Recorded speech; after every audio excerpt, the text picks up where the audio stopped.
Events to us in writing 2 weeks before they occur. We'll put them on the radio and the internet. WGNS, AM, FM, and online. Hi, this is Chip Walters with Exit Realty Bob Lamb & Associates. You might know me as the voice of the Blue Raiders, but I want to be your trusted advisor in real estate. Whether you're buying or selling, it's time to choose Chip. Do you have a growing family and need to upsize? Are you an empty nester now and need to downsize? Are you thinking of selling your current home but just worried you can't find something else? Well, it's time to choose Chip. I'm looking to be your trusted advisor in real estate. I'm Chip Walters with Exit Realty Bob Lamb & Associates. The Good Neighbor Network, FM 101.9 and AM 1450, FM 100.5 Smyrna, and online at WGNSradio.com. This is the Roundtable. A look at the news, views, politics, and people that are shaping Rutherford County. Well, hello again, everybody, and welcome into the Roundtable here on WGNS. I'm Chip Walters from Exit Realty Bob Lamb & Associates and the Blue Raider Network. And the Blue Raider Network will be busy here on WGNS beginning at 11 a.m. today with the countdown to tip-off with Dick Palmer and Kyle Tourney as Middle Tennessee Women Open Conference Tournament play tonight. The men's game against Louisiana Tech coming up at around 8 o'clock. We'll be on the air around 7:30 with the pregame show right there. Today, we're previewing the tournament with Coach Rick Insell, Coach Nick McDevitt, and my analyst, Kyle Tourney. It all begins this morning at 11:30 a.m.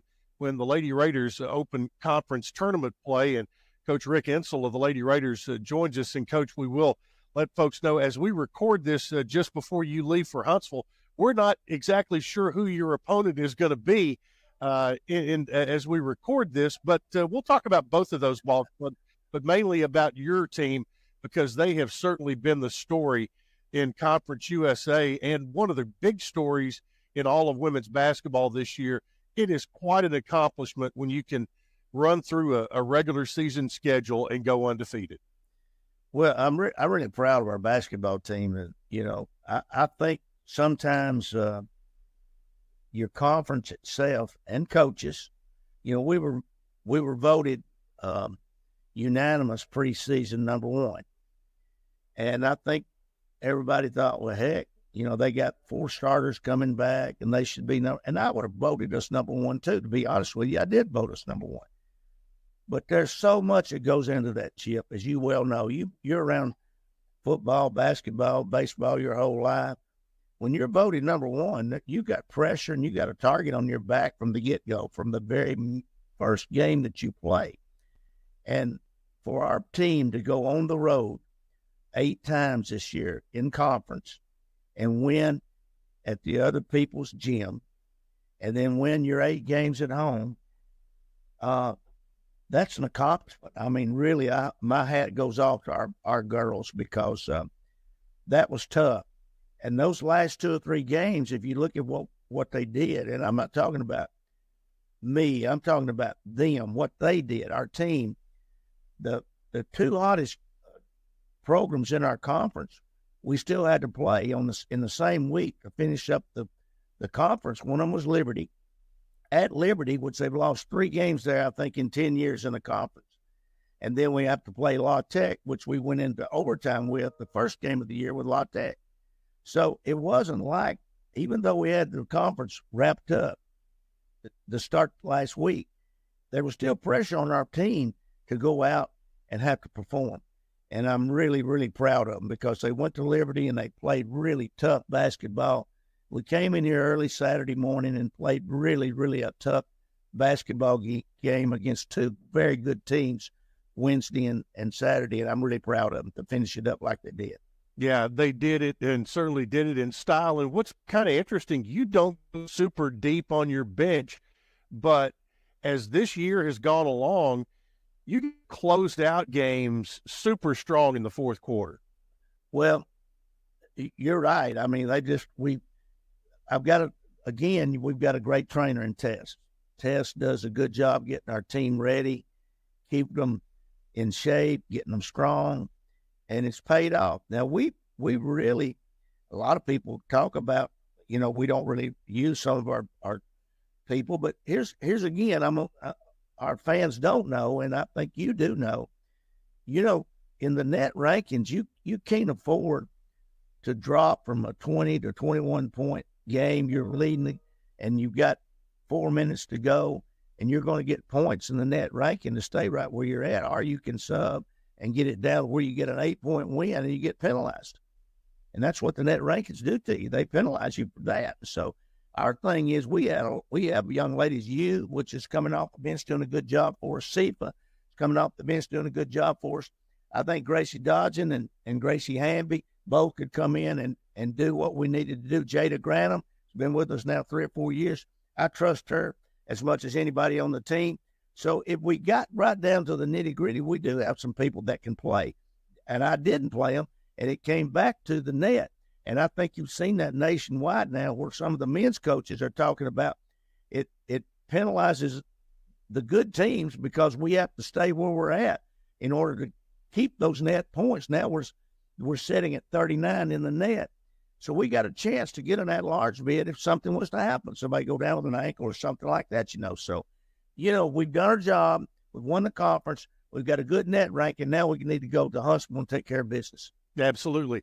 The full story on this team will be written when the year is over, but Sam Doughton did a terrific job encapsulating it on Sunday on his column on GoBlueRaiders.com, talking about all that this team has accomplished so far, and you did it with a starter leaving through the transfer portal and another young lady who, whether she would have been a starter or one of your top reserves, goes down with an injury. And so that's 2 key cogs, and you still able to do what you're able to do. Then we graduated also. We graduated Alexis Whittington, which was a 5-year starter. And another coach on the floor. Oh, yes, and had to replace her. And then Ksenia was 2-time sixth player of the year and our leading scorer for the last 2 years. And then we, like you said, we lost Jada Harrison, which was coming in a top 50 player in the country. And we were really excited about her. We felt like her defense, her rebounding tenacity, her basketball IQ. She was a point guard. She'd only practiced one day, and that one day she dominated practice. And then we find out the next day that she's playing with an old foot injury, and we had to go in and get it operated on, thinking we might get her back around Christmas. And it came back that she's going to have to sit out the whole year. She had to have another operation. So if you keep the kid that left us in the portal and you got Jada back, I'm telling you right now, we would have, I don't know if we'd been any more successful because you never know about the chemistry in the locker room. But I will tell you this, it would have gave us some really good depth there. But you got to point to Tamia. Tamia has come in and just really taken over our team more or less, as far as we're really, really proud of where she's at right now. We knew where the other 4 would be. Courtney's going to be there. Savannah's going to be there. Jalen Gregory's going to be there. Nasia's going to be there. But Tamia Scott has just come in and really added to our program. I mean, really, to this year's team. We wouldn't be where we're at if Tamia hadn't showed up like she showed up. Yep, and she did it exactly when you needed it, right around conference, when conference got going. And, chemistry is one of those magical things on any team. And I think a lot of people, they look back at your team, the Alicia Clark, Jackie Pickle, Brandy Brown group, and how special they were. Anne-Marie, Anne-Marie, that whole group. And I think this group has that same kind of stature because Savannah is such a hard-nosed player. Courtney Whitson is just as special as it gets. And that whole, every piece of the lineup does exactly what it needs to do. And then they're stronger as a unit than they are the 5 parts. Chip, as a coach, as the head coach, and I've got 4 great assistants, but as a head coach, you kind of look at the body language of your players. You look how they operate after games. Do they leave the dressing room all pooted up, sulking because they didn't score or they didn't play the minutes they thought they should play? as a head coach, you look at that. I've never seen this year, not one time, after a game that our players went and got a stat sheet. Now, that's uncommon because I'm telling you, most teams you'll have one or two on that they'll run and find a stat sheet as quick as they can to see how many minutes they got, how many rebounds they got, how many points they scored. This bunch, like you mentioned, they're so together. There's no envy. There's no jealousy. If you'll see them on the floor when one of them makes a big play, everybody is celebrating the big play. The kids on the bench, they celebrate a big play. And very seldom do you get that. I'm very fortunate that we do have that this year. And they just play. They don't get into all that stuff sometimes that takes place on the floor, much like what happened with yesterday or Sunday with South Carolina and LSU. They don't get into all that. They're just out there to play basketball and rebound the ball, push the ball. And you don't get very many teams like that. The one team you just mentioned, Alicia, Jackie, Anne-Marie, Chelsea, Brandy Brown, they were like that. They had no jealousy whatsoever. Alicia would get 30 a night, but you would have thought all of them had got 30 a night, you know. And I see that same attitude with this bunch. Yep, there's an old coaching saying, I guess, can you truly enjoy your teammates' success? And it certainly, says a lot about this team this year. Let's talk about this tournament. You're going to play the winner of Tuesday night's game, UTEP and Sam Houston. UTEP would probably be the favorite there, and I think everybody looks at this and you've never been afraid to look and say, hey, we're looking to put together a 3-day run. And yes, it is one game at a time, but you're not afraid to look at the big picture. No, I'm not. And that's just being honest. UTEP has got a very good basketball team. I think Sam Houston, I've said this from the second game of the year when we played Sam Houston, and we pretty much handled them at their gym at Sam Houston. But I told our coaches, they're a pretty good team, and they didn't have a good record then. And my coaches kind of doubted me a little bit on that. But I'll tell you what, they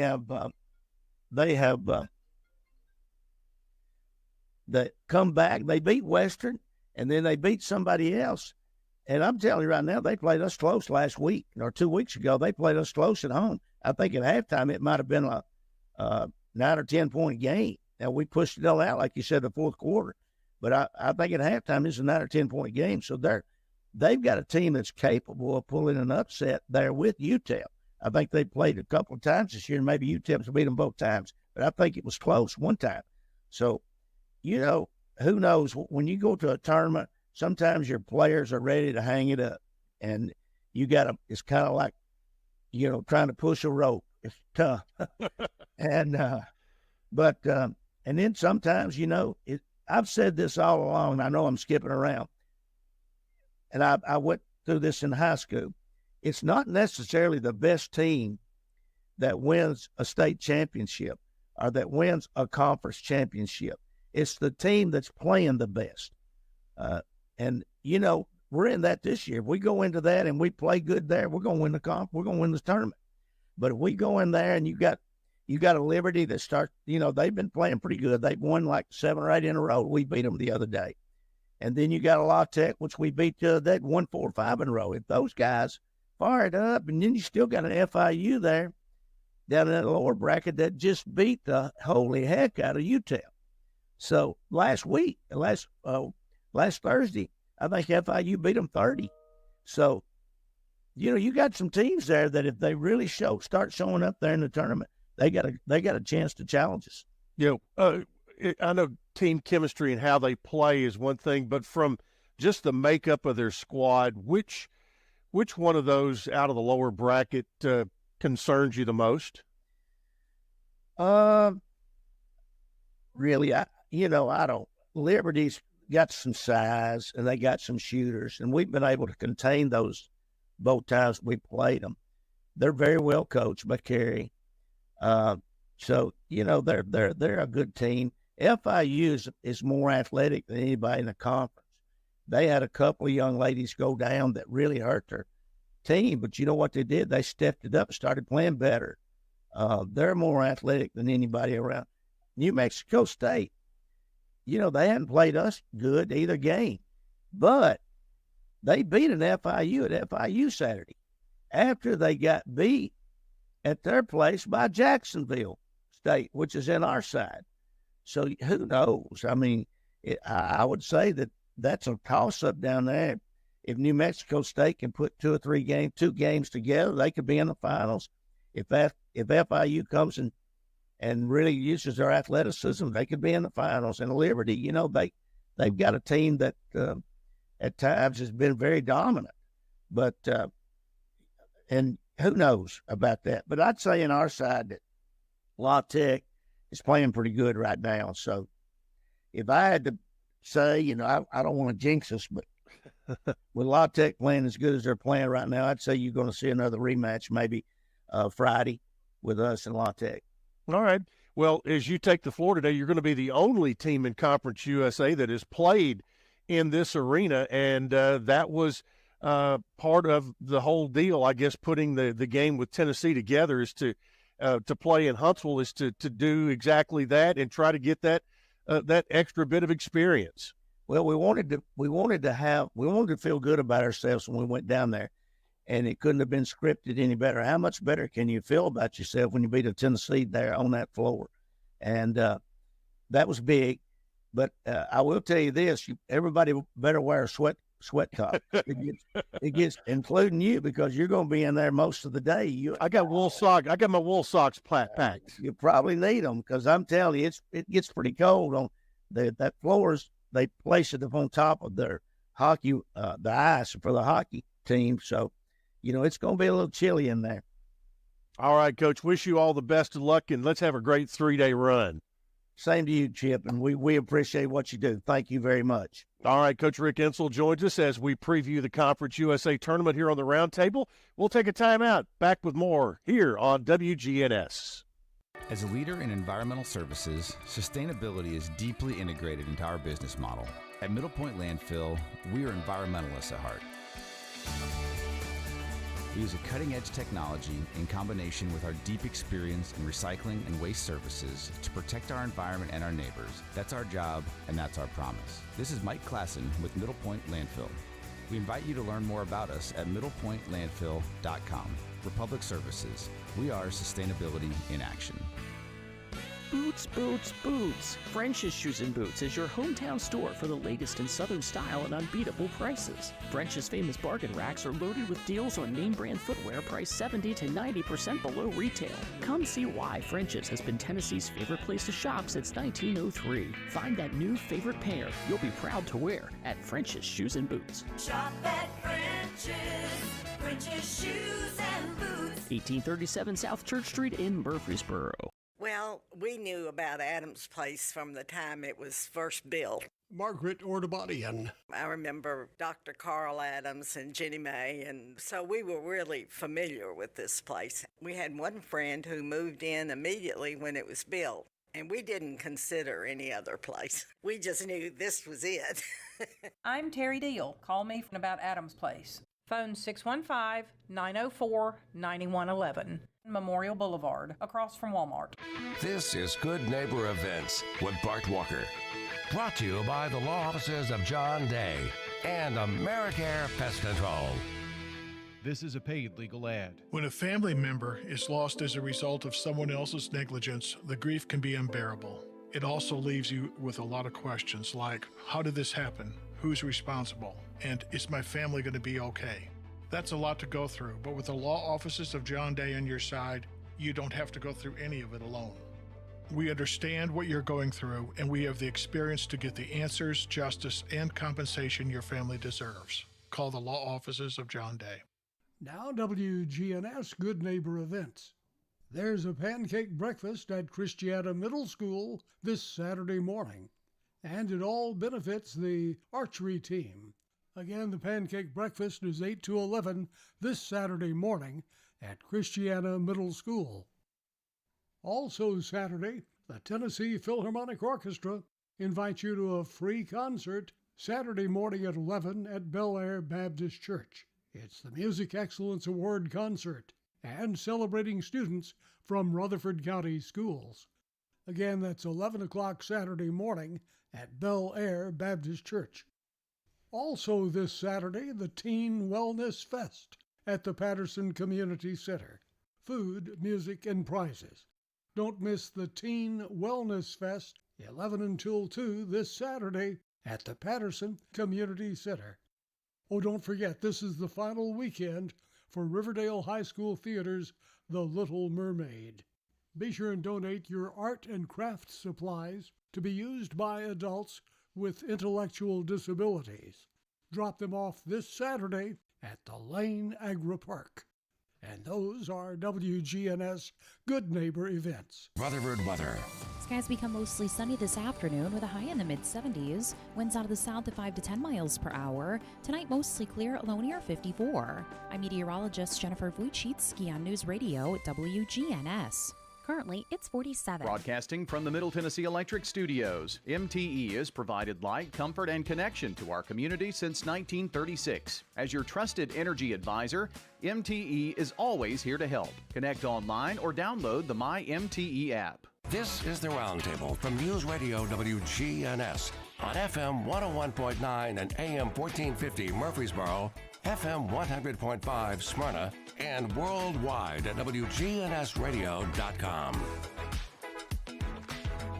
Welcome back into the Roundtable here on WGNS on this Wednesday morning, as it is Conference USA Tournament Day for both the Lady Raiders and Blue Raiders.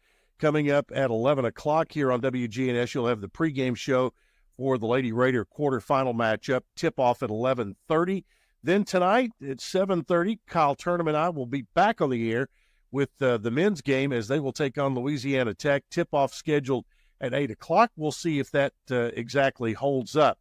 Coach Nick McDevitt of the Blue Raiders joins us, and Coach, the regular season is underway, and you know, basketball season has some very definitive demarcations along the way. You've got your pre-conference schedule, you've got your conference schedule, and then I'm not sure if there's a better tournament game, unless it's slow pitch softball, than college basketball, because it takes the country by storm. They talk about March Madness for the NCAA tournament. Man, it started last week, really, with the first week of conference tournaments. Now, here we are in Huntsville getting ready for the Conference USA matchups.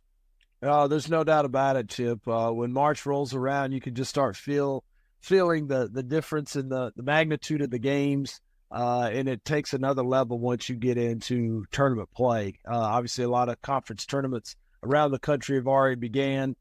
Some are already finalized with teams that haven't already punched their ticket into the big dance. So the excitement from the fans' perspective, the intensity of the games from everyone, coaches, players alike, it just ramps up, and you can feel it. It's just different every possession in tournament play, and that's where we are here tonight against La Tech, another good team.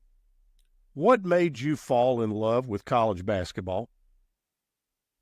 You know, Chip, it was just something that my entire family loves. And when I was growing up, my dad was my Little League basketball coach, football coach, baseball coach. My uncle was the high school girls basketball coach at the high school that I went to. They won a state championship in 1991. And we had a big family, so on Sunday afternoons after church, our family would all go to my grandmother's house. And when you're growing up, you know, I would just always heard my dad and my Uncle Ricky just kind of talking through the game. You know, we should go zone, or, you know, if we scored here, it's down to a one-possession game, or, you know, let's call timeout, and just kind of talking through the game. I just grew up in a gym and just fell in love with it, everything about it. You know, me listening on the radio, shockingly enough, to the early the 1974 Vanderbilt team, the F Troop that won the SEC SEC championship, and then later on, Larry Bird kind of lit my fire a little bit more. And then when I was a freshman at Middle, that year, beating Kentucky in the NCAA tournament, and then being able to go to the Final Four and see my fellow college freshman Michael Jordan hit the game-winning shot for the national championship, to actually be there and see that, and I've been hooked ever since. So, in every college team, every season, you could write a story about each one. And the story of this team is not done yet.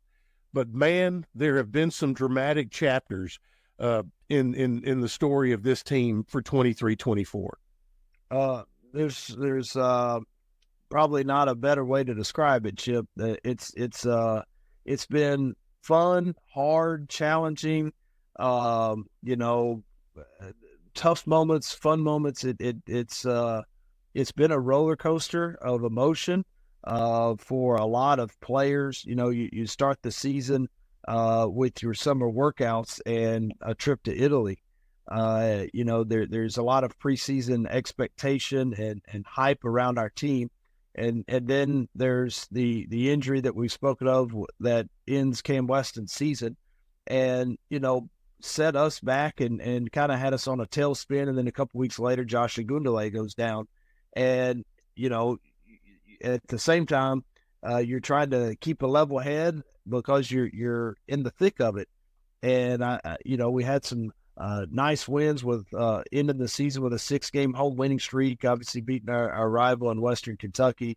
All those are fun moments, and it's ended up putting us right here where we are heading into tournament play, and that has been playing some pretty good basketball. For that, I'm really proud of our team, having stuck together, continued to believe in themselves through the struggle, through the hard times, to know that where we are right now was capable, and that's not easy. We had to change a lot of things. Guys had to change positions. We had to change offenses, change defensive philosophy. And when you're doing that in the thick of it and not seeing the results immediately, you can begin to question, is this going to work? Are we going to come out on the other side? And, over the last 6 to 8 weeks, we've been playing some pretty good ball and, starting to head in the right direction at the right time of year. You don't want to be playing your best ball in August. You want to be playing your best ball in March, and hopefully we can do that here this week. I think there's a tip of the hat to you and your staff, because I think obviously December was tough. I mean, it was tough. And I'm fortunate to travel with you guys and be around your players. There was never one time during the tough times that there was ever a finger pointed, there was ever a word said. It was always lifting each other up. And I'm talking about the players to each other. Coaches do what they do, but the best coaching jobs are done when the players take care of things themselves. And this team pulled itself up by its bootstraps. It doesn't mean you're going to get past tonight, but whatever happens tonight, you won 7 out of your last 12. And as you mentioned, you've won 6 in a row at home. And there's something to be said for those guys with how they handled adversity to get to the point where they could enjoy some success. There's no doubt. And if you can't handle that adversity, then you've got no shot. That's going to come. It's going to come in the course of a basketball season. Obviously, we faced our fair share of it this year. It's going to come to you in life. Life isn't easy. Your relationships with your spouse, those aren't easy. Raising children isn't easy. Getting up, going to work when, the boss is mad at you, you've had a spat with a working colleague.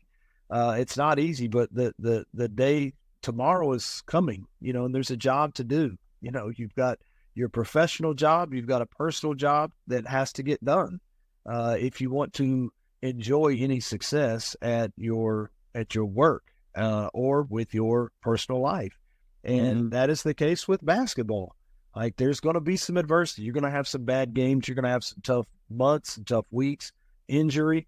And if you can't handle that, you won't have success. You have no chance of success. It doesn't guarantee success if you're good at handling it, but it will guarantee failure if you're not good at it. And I think it's good life lessons, and I think it's good for them to all see that there's a lot they can handle. They've rallied around Cam, rallied around Josh, rallied around each other. Jalen Jordan had a scare when he went down in a practice and missed a couple of games this year, and all of a sudden you've had your ACL torn twice, and you're thinking, "Uh-oh, did I just do it again?" That's scary. That's not easy to just come back from. And so for all of them to just handle their own adversity while sticking together has really been a testament to the kind of young men that we have in our program. Well, 4 of those young men were given conference honors earlier this week. Justin Porter named second team all-conference. Jared Coleman-Jones, third team. Chris Loof, all freshman. And Elias King named honorable mention Conference USA. All of those guys very well deserving. How Justin Porter had to change his whole outlook on basketball this year and do what he did was amazing. Jared Coleman-Jones, I'm not sure I've ever seen one player do as much of a 180 in the middle of a year as he did. Chris Loof really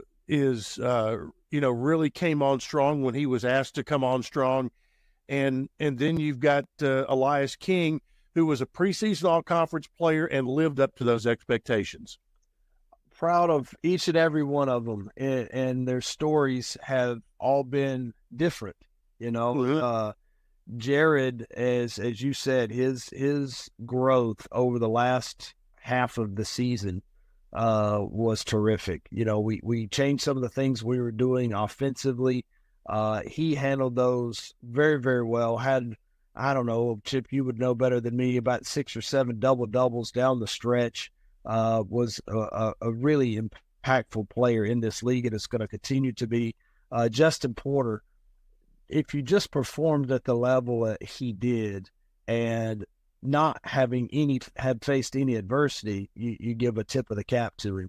But having to go from his natural playing position to not what is his natural playing position and revamp everything, and to still be one of the best players in this league was an incredible job by him.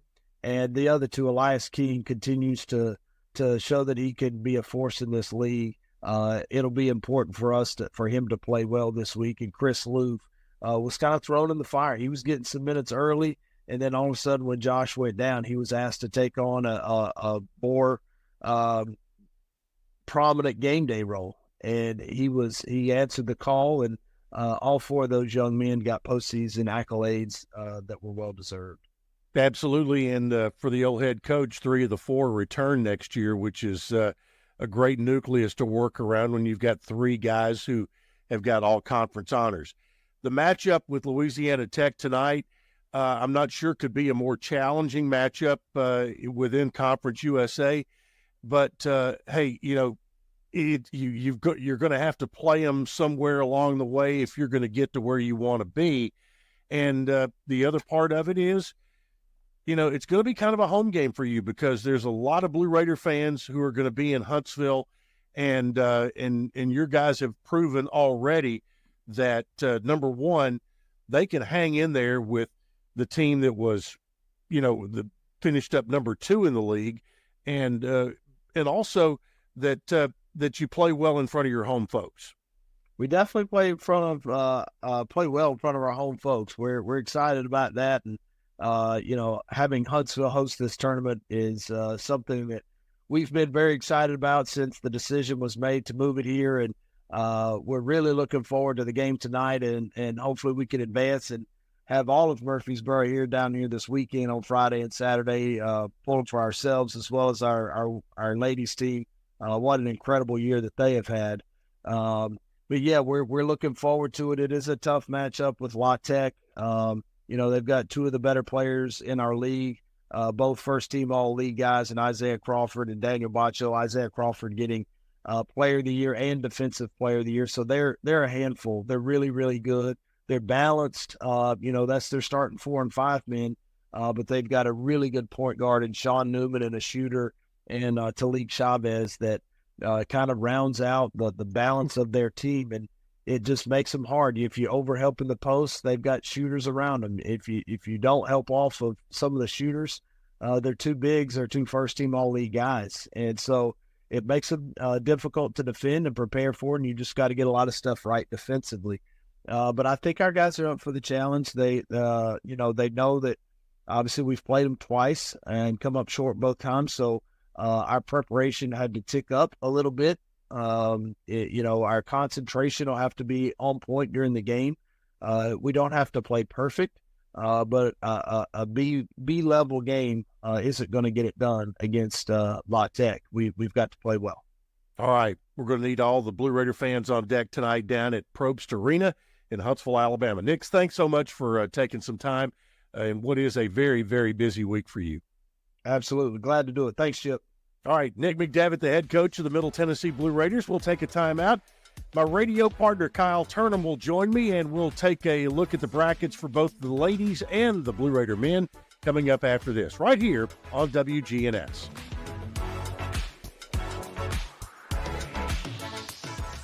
For home restoration at a price you can afford, trust the professionals at Farrah Construction to get the job done on time and within your budget. Farrah Construction can remodel your home or can update your kitchen, bath, or other rooms. I'm Ron Hall. If you can dream it, Farrah Construction can turn it into reality. Call Farrah Construction at 615-893-6120. Shop local. Let our family business help you. Farrah Construction Company. Untangling your headphones, finding the right remote, saying goodbye to your favorite shirt that hasn't fit in 10 years. Why are simple things sometimes so complicated? Thankfully, with Auto Owners, insurance doesn't have to be one of them. Auto Owners works with independent agents who live in your community and answer when you call, so you can worry about more important things, like finding a new favorite shirt.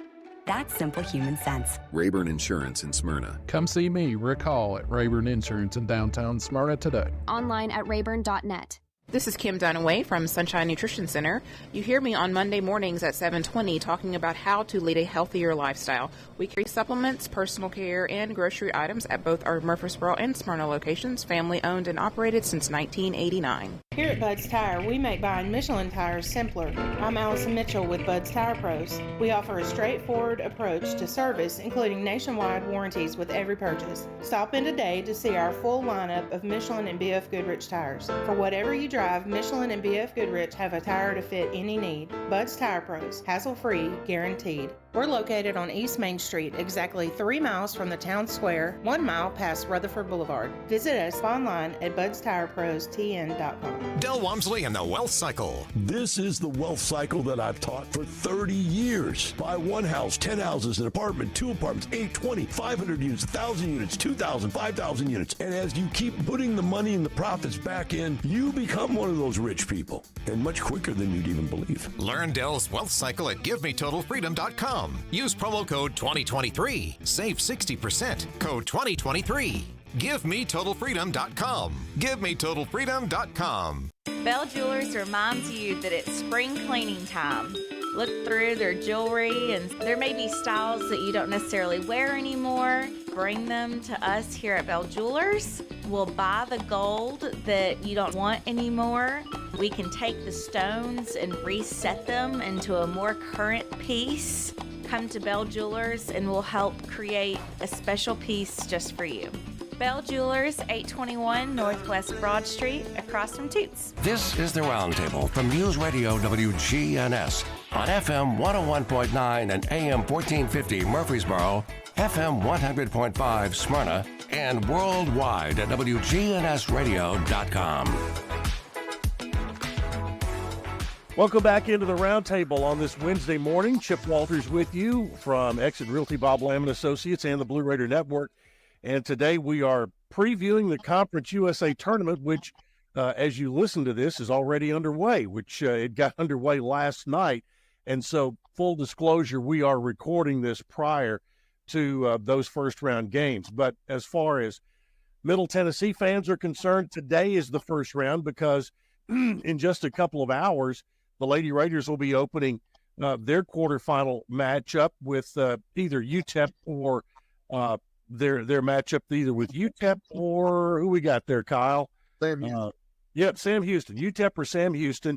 And I'm going to go out on a limb and say that's going to be UTEP. But either way, I think this situation with the Lady Raiders and how they've gone through the conference regular season, it's kind of like The Rock used to be on SmackDown and Raw. He would say, it doesn't matter who is coming out of that 8-9 game, because Middle, I think, is on a mission right here, especially in the quarterfinal round.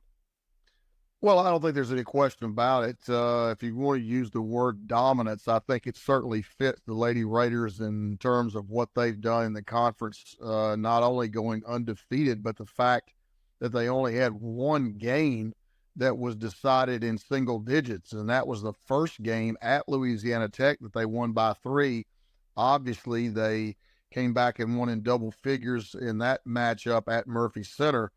So, they've been dominant. They've been fantastic. And I don't mind telling you this. They had a little bit of gasoline poured on the fire today when the conference awards came out, and Coach Insel was not voted as the conference coach of the year. So, from a coaching standpoint, you're always looking for a little bit of motivation. And I know that he doesn't need validation, but as far as those players are concerned and that coaching staff, if they needed any more gas thrown on the fire, they got a big gallon of it today. Yeah, that was that was on Monday as we record this. So yes, but you're right, and it seems like at some point people may realize that they're not doing themselves any favors when they do things like that. When it comes to voting for honors, whether it's players or coaches? Well, first of all, if I'm a coach of another team, I want to let the monster sleep. I don't want to wake them up. I don't want to poke the bear. Use whatever analogy that you want to use in that situation. And, for whatever reason they did that. But it's just, Chip, we can use a lot of different words, and I'm trying to be diplomatic here. It's just really difficult to understand how a guy that coached the team that went undefeated, that has a net inside the 30s, that won the games by basically 25 points in terms of scoring margin, could not get Coach of the Year. They finished, well ahead of the second place team. It's really disingenuous, to be honest with you, but that's what happened, and that's where we are. Yep, that's the case. Also, with the awards that came out on Monday, Savannah Wheeler, no surprise, was named Conference USA Player of the Year, and Anastasia Boldreva named the Defensive Player of the Year. And I will say this, Kyle, at least the media members who voted and the coaches who voted didn't slight the kids. Well, with one exception, Chip, and, Anastasia obviously had a fantastic year, and you can certainly make a case for her being Defensive Player of the Year. The one slight that I thought took place on that very same team, and that Jalen Gregory did not make defensive, all conference. And Jalen is the player that defends the other team's best player. So that when you go back on a game-by-game basis and you look and you say, why is it that the other team's leading scorer is not reaching their average against the Lady Raiders, the large majority of the time it's because Jalen Gregory is holding her down and not letting her catch the ball. So Jalen is unselfish, a fantastic defensive player. She basically gives up a little bit of her offensive abilities to be such a fantastic defensive player. So for her not to be on the all-defensive team, I thought was quite a big slight as well. It's almost like when Kevin Byard was playing for the Titans, he didn't sometimes get the credit he deserved because other teams didn't throw his direction. And so very much similar, same thing. But she was named to the second team all-conference along with Courtney Whitson and then Tamia Scott from Clarksville, who has, been such a catalyst for this team, especially since Christmas. All very well deserving. Oh, no question about it. It's a great thing to see all 5 starters be named to the All Conference USA team, and as you mentioned, 3 on second team, 2 on first team. And the thing that you have to recognize about this Lady Raider team is exactly that, balance. They've got great balance. They've got all 5 of them averaging basically in double figures. And they are very much a pick your poison type of team, in that if you try to take something away, someone else is going to pick up the slack. And that's why they are the conference regular season champion. That's why they have a net north of the 40s, and that's why they are the odds-on favorite to go down and get the NCAA automatic bid. Yep. Worst case scenario, something happens. Do they make it anyway? I'm probably not objective about this, but I don't see that there's any way that they don't. And yet, stranger things have happened. Well, we've seen it before. Yeah, we certainly have. And it's just one of those types of things where, from a coaching standpoint, I'm always talking to my team about control your own destiny. I know Coach Insel and his staff are doing the very same thing here. I know the girls are experienced enough to understand that. And their leadership from Courtney Whitson in particular is going to be one of those, take no prisoners down there. Don't let this decision be in the hands of a boardroom. Let's take care of business out there on the floor. Let's stamp our NCAA bid, and then let the NCAA process, take its path. This team has been compared to the Alicia Clark, Jackie Pickle, Brandy Brown, Chelsea Lyman, and that group. Do you see that as because they have so much talent, but they also have such great chemistry? Yeah, I think that's one of the things that makes them so good and so fun to watch, is that chemistry just shows on every possession, both offensively and defensively. And this is truly a team that does not care who gets the credit. And on a night in and night out basis, it could be any of those 5 that do that. And again, that's what makes them so hard to defend, because even as I'm calling the games or watching them on the road, I'm thinking from a coaching standpoint, okay, how do you really go about defending this team?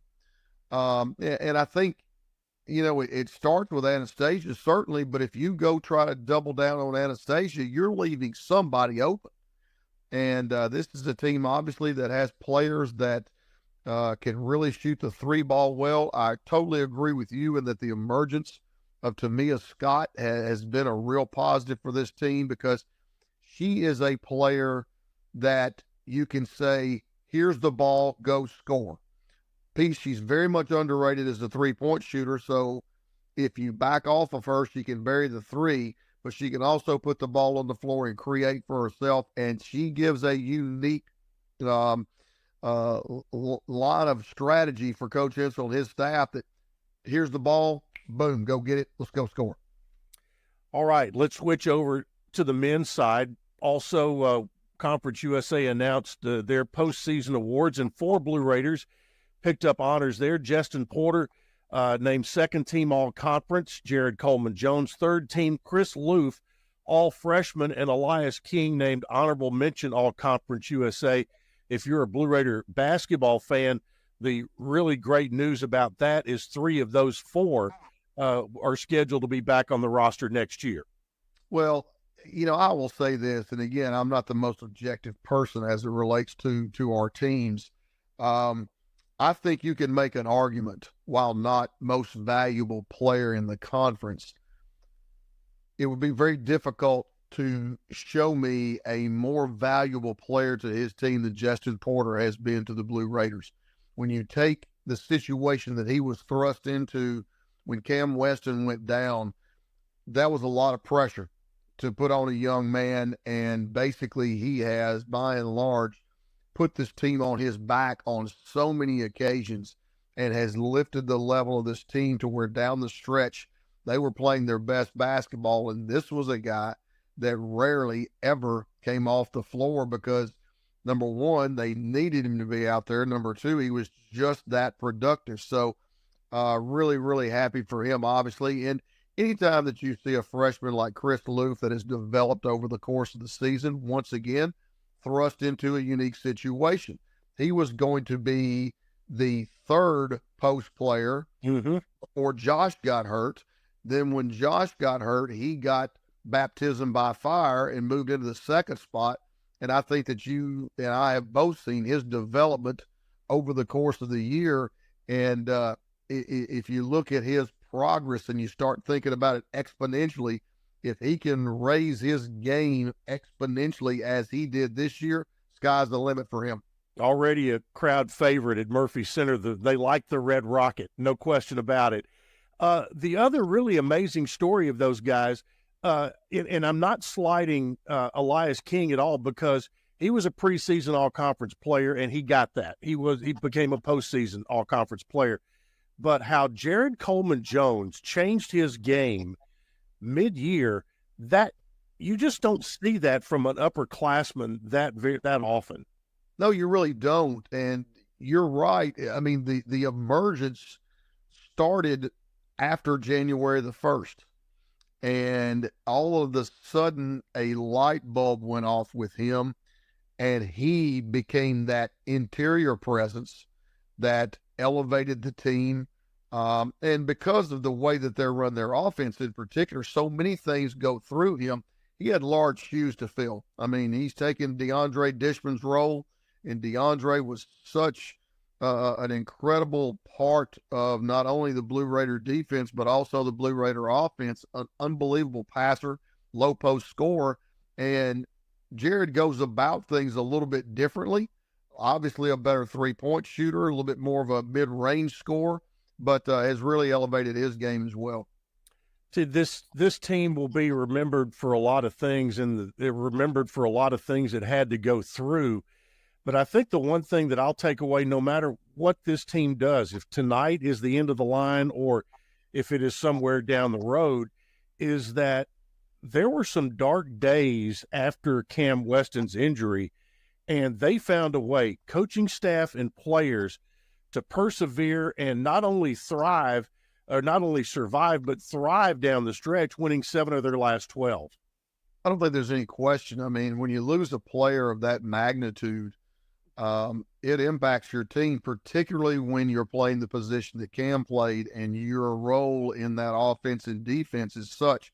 You know, Cam, like we were talking about with Tamia Scott, was that player that when things would break down, Cam, go get the ball and go figure it out, you know, and because at this level in particular, it can't be plays. It's got to be players sometimes. You're not going to be able to run sets. People are going to switch so much, take so many actions away, and Cam was that guy that could just go break defenses down and either score it himself or find somebody else in the process.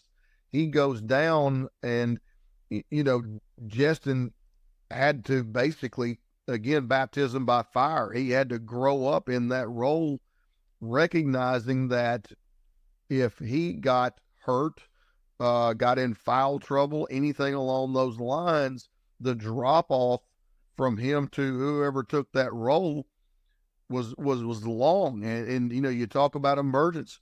Jalen Jordan, I thought, did a really good job in the minutes that he came in to spell Justin Porter when he was just exhausted. So you saw a lot of guys, you know, like Coleman Jones, like Loof, like Jalen Jordan, that really stepped up their game, but, you know, nobody as much as Justin Porter without question. Absolutely. Well, we had to record this because Kyle is doing double duty today in Huntsville, Alabama, on the women's broadcast at 11 a.m. for the pregame, 11:30 for the tip against for the Lady Raiders. Then at 7:30 tonight, he and I will be back on the air with the men's game against Louisiana Tech. Not the ideal draw there, Kyle. I think if Middle can get past the quarterfinal round, the semifinal round actually becomes a little easier. Yeah, I think so too, Chip. I think that we probably got, you know, speaking for the men, as tough of a matchup as we could possibly get right out of the gate. You know, that being said, you know, we were in the game at Ruston, did some good things, just had some pockets where, you know, they got away from us a little bit, but they didn't bury us. And I think we should, even though it was a loss, take some momentum from that game into this game, not to mention the fact that Louisiana Tech is a much different team at home than they are at a neutral site. They haven't played a neutral site game this year.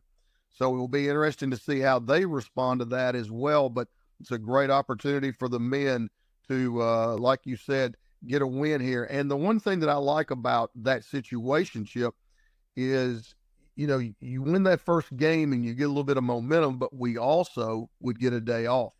That's correct. And a chance to go watch the Western Kentucky, New Mexico State game. And so Western Kentucky and New Mexico State would be playing us with a day of rest and a day of prep versus going straight into that game. So I'm like you. I think that if you can get past that first 40, you got a chance to make some hay. Yeah, absolutely. All right. That's going to wrap it up for us today. Kyle, thanks so much. And absolutely look forward to a busy day down in Huntsville, and let's make it a busy week as well. Hey, I'll take it blue room. Let's do it. That's right. Brian Barrett's coming up next, and don't forget, it all starts at 11 a.m. pregame for the women, 7:30 pregame for the men tonight, and it's all right here on WGNS. We'll wrap it up with that and say good day, everybody, and keep it here on the Big G WGNS.